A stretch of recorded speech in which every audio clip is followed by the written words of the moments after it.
Hello and welcome to Sabbath on the Land. My name is Pastor Abby Johnson, and this series explores the relationship between faith, earth, and Sabbath. We believe that Sabbath is a commandment by God to pull away from our busy, hectic, rushing lives and take some time to restore and rest, to reconnect with God, and to live in better harmony with all of creation and one another.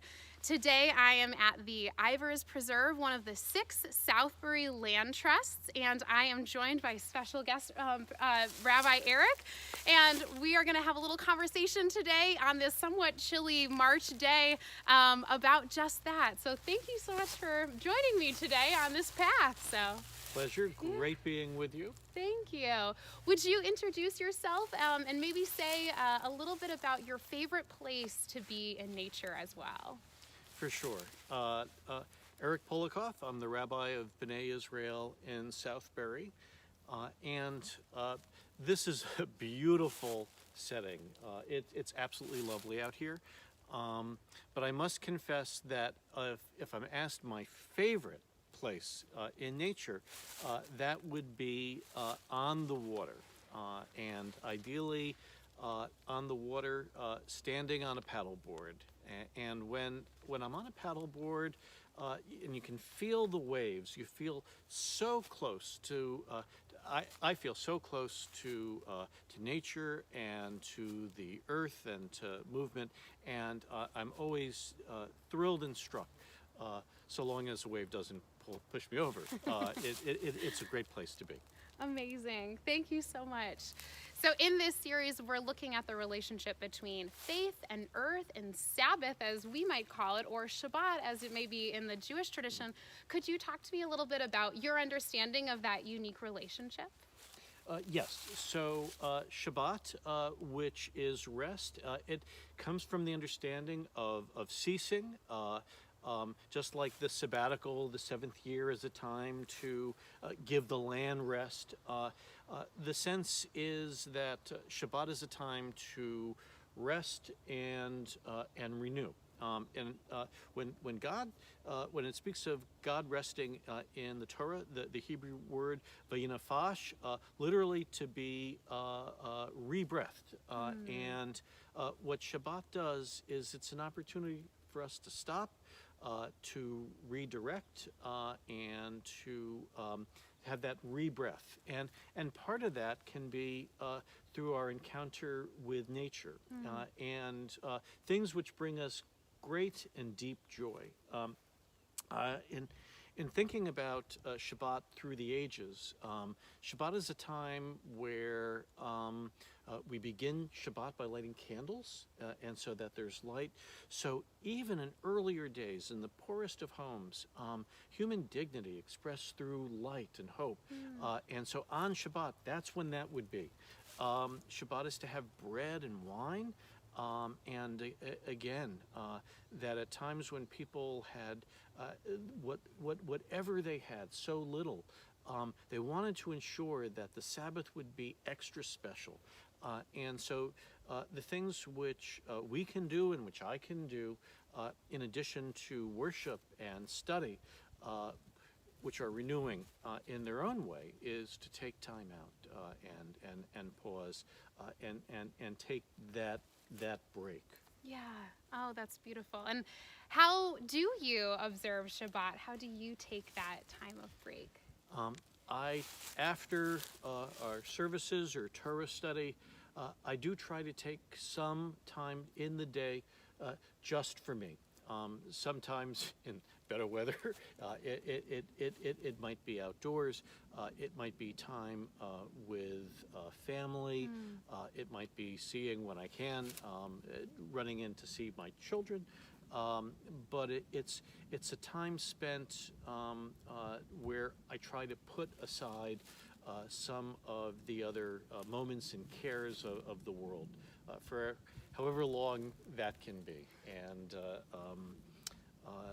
sometimes there's more, sometimes there's less. And that's also the nature of, at times, of the rabbinate, of people still at times needing one on the Sabbath or things like that. Yeah, beautiful. Thank you. Is there a story either in your personal life or in your faith tradition that kind of informs or resonates for you when you think about this idea of a relationship between faith and earth and Shabbat? Yes, and actually there are two stories I'd like to share. The first story is this is about the creation of the world, and when the rabbis interpret the beginning of Genesis and creation and the garden and what the garden can mean, the rabbis speak of God showing the first human around the garden and saying, this is all for you. However, you have to take care of it. Remember, humans are put in the garden to till and to tend. Yes. And to be stewards. And God says, because if you destroy my creation, there's no one after you to repair it. And so we are to reverence and treasure God's creation of this earth. A companion story. This is also a story taught by the rabbis. It appears in the Talmud. That there was a sort of Jewish Rip Van Winkle. His name was Choni, the circle drawer. And Choni sees an old man planting a tree and planting a carob tree. And the feeling is it's going to take 70 years for this carob tree to produce fruit which can be used. And Choni looks at this old guy, and he says to him, do you expect to live to see the fruit from this carob tree? And the man responds by saying, as my ancestors planted for me, so do I plant for those generations who will come after me. And so, again, I think that what these two stories share in common is that sense of acknowledging God's creation of the earth and our stewardship, and how important it is that we manage this well. Because if we don't, there's no one after who can do it for us. Yeah, an important reminder that still really rings true. Why do you think this relationship to environment, or climate justice as we sometimes would call, why do you think that's important to faith communities as people of God? Well, I think that what our scriptures teach us, and I look at my scriptures, the Jewish scriptures, but I know so much of this is shared by Jews and Christians, by Muslims and others, is about the importance of respect and harmony, and ultimately of shalom, of peace. And we need to approach the earth as we approach our relationships with other human beings and with the animal world from a point of respect.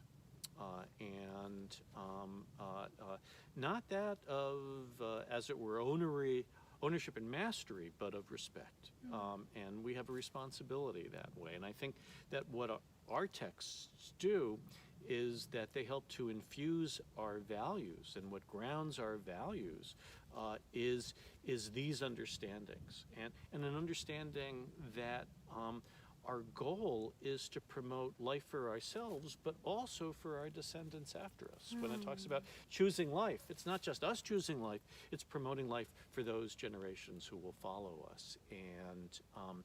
And our texts, as we read them, can make us sensitive to the importance of these critical messages. Yeah, that's so great. And life as it extends just beyond ourselves, even kind of incorporating more of the community as a whole.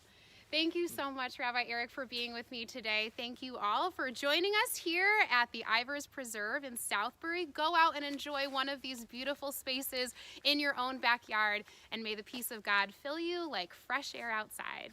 Amen. Amen.